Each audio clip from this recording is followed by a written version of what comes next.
Olá! Seguindo aqui com nossa análise de evolução em dois mundos. Hoje a gente entra no segundo capítulo, né? O corpo espiritual. Isso. A fonte é ditada pelo André Luiz. E a ideia é tentar entender o que seria essa estrutura sutil. Exato. Vamos lá então. A primeira coisa que me pegou foi a ideia central, que o corpo espiritual não é um reflexo do físico. Pelo contrário. Sim, é o corpo físico que o refletiria. E mais, né? Ele refletiria, por sua vez, o corpo mental, que seria o orientador da forma dele. E como ele é descrito? Tipo, a natureza dele. Eletromagnético, sutil, poroso, plástico. São termos bem específicos, né? São. E o que acho fascinante é essa função que ele assume depois da morte física. Ele se torna como diz o texto, veículo físico por excelência. Ah, entendi.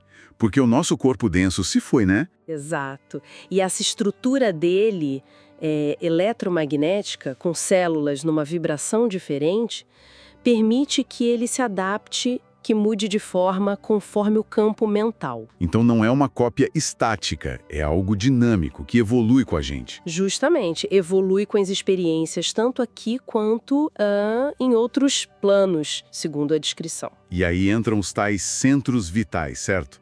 Seriam tipo centros de energia dentro desse corpo. Algo que a nossa ciência talvez não identifique ainda. Precisamente. São descritos como pontos de comando, sabe? Gerenciando as funções, mas num nível energético. André Luiz detalha vários. Tem o coronário, né? No cérebro, ligado à mente, a conexão espiritual e o cerebral governando o sistema nervoso, sentidos. Isso, esses dois mais ligados à cabeça, digamos. Mas tem outros bem importantes também. O laríngeo, por exemplo. Laríngeo.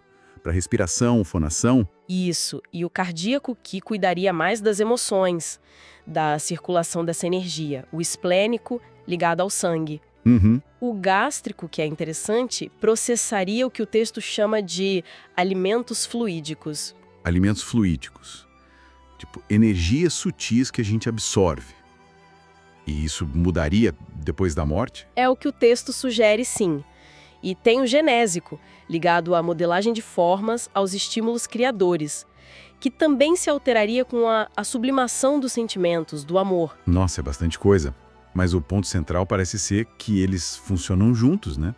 Sob uma direção automática da alma. Exato, governando bilhões de células, funções que a gente foi adquirindo ao longo de milênios de evolução. É quase um sistema operacional do espírito, né? É uma boa analogia.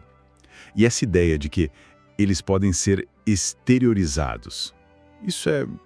como assim? O texto diz que isso seria algo habitual depois da morte do corpo físico. Talvez algo... não sei, parecido com fenômenos que já se estudava sobre exteriorização da sensibilidade aqui mesmo, né? Com médiums magnetizados. Interessante. Isso abre portas para pensar como essa energia interage com o ambiente, né? Sem dúvida.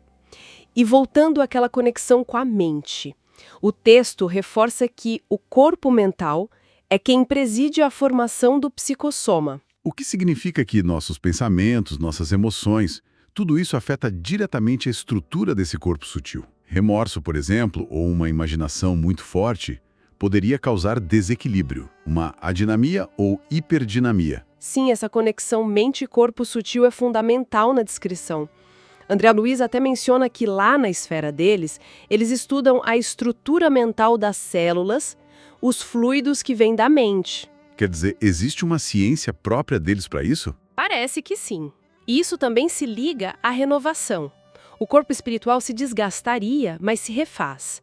Seja no renascimento, seguindo um molde mental que já existe, ou até se reconstituindo no útero mesmo, para recapitular aprendizados. Então, para a gente amarrar o que vimos hoje, o psicossoma, segundo essa fonte, não é só uma sombra, né? É um corpo complexo. Bem complexo. Eletromagnético, dinâmico, espelha a mente, tem esses centros vitais e evolui. É uma visão de continuidade, né? Uma interação muito profunda entre pensamento, energia, matéria, seja a densa ou a mais sutil. Exatamente. Sugere que a evolução não para com a morte do corpo físico.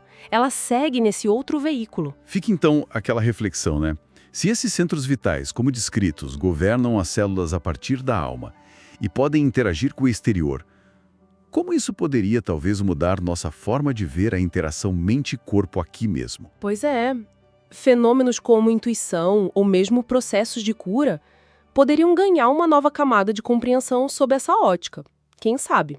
Uma possibilidade para a gente pensar.